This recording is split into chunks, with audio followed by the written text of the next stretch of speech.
मीरपुर नाम के शहर में तेजस अपनी पत्नी नीरू के साथ रहता था। पति पत्नी दोनों ही नौकरी करते थे। एक दिन तेजस गांव अपनी माँ के पास फोन करता है। हेलो, प्रणाम माँ। जीते रहो माँ, तुम दादी बनने वाली हो हैं? अरे वाह, ठीक है बेटा, मैं कल ही आती हूँ। जब माँ जी शहर पहुंची तो बेटे बहू ने बहुत अच्छे से स्वागत किया। लीजिए माँ जी, चाय। अरे गर्मा गर्म पकोड़े ले आओ माँ के लिए। नीरू रसोई में गई और 2 मिनट में ही पकोड़े ले आई। जी ये लीजिए। बहू जादू से बनाए हैं क्या? अभी तो रसोई में गई थी। यम्मी। माँ जी, शीला रसोई में पकोड़े तल रही है, मैं बस लेकर आई। हे भगवान, मेरा धर्म भ्रष्ट कर दिया तूने। अब तो गंगा जल से शुद्धिकरण करना होगा। दूसरे दिन, माँ जी मैंने नाश्ता बना दिया है, ऑफिस जा रही हूँ। पर अभी तो घर का सारा काम पड़ा है। शीला आती ही होगी, झाड़ू पोछा बर्तन कपड़े वो सब कर लेगी। हमारे जमाने में घर का सारा काम हम ही करते थे। जी माँ जी, आप बहुत होशियार हैं, मैं घर ऑफिस दोनों नहीं संभाल पाती। तो जरूरत क्या है घर से बाहर जाकर चाकरी करने की? वैसे भी घर का काम खुद करने से घर में बरकत आती है, समझी? पर माँ जी। पर वर कुछ नहीं, इस महीने की पगार मिले फिर ऑफिस बंद है। हाँ।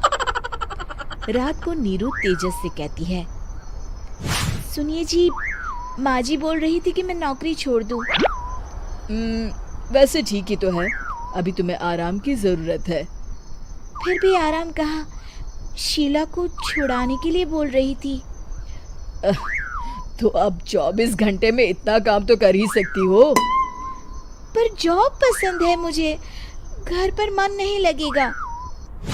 अगले दिन जब दोनों ऑफिस के लिए निकल रहे थे, मेरी तो कोई कीमत ही नहीं है इस घर में। माँ जी, आजकल महंगाई बहुत है, रहन सहन भी बदल गया है, दोनों नौकरी करते हैं तभी ठीक रहता है।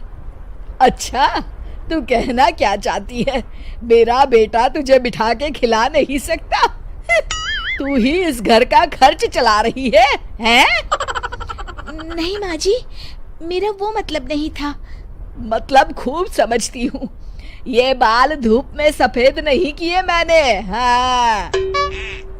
अब तो ये रोज का काम हो गया था। तेजस भी रोज की झिकझिक से परेशान हो गया था। एक दिन उसने कहा, नीरू, वैसे भी तुम्हें मैटरनिटी लीव मिलने वाली है, तो अभी से ही छुट्टी ले लो। पर क्या, मेरी सैलरी अच्छी खासी है। आखिर नीरू ने रिजाइन कर दिया। जब बच्चा हुआ तो घर में सब बहुत खुश हुए। कुछ दिनों बाद तेजस फाइल देख रहा था। क्या हुआ तेजस, कुछ परेशान लग रहे हो? हाँ, वो हमारी जितनी सेविंग्स थी वो तो हॉस्पिटल में और छठी के फंक्शन में खत्म हो गई है नीरू।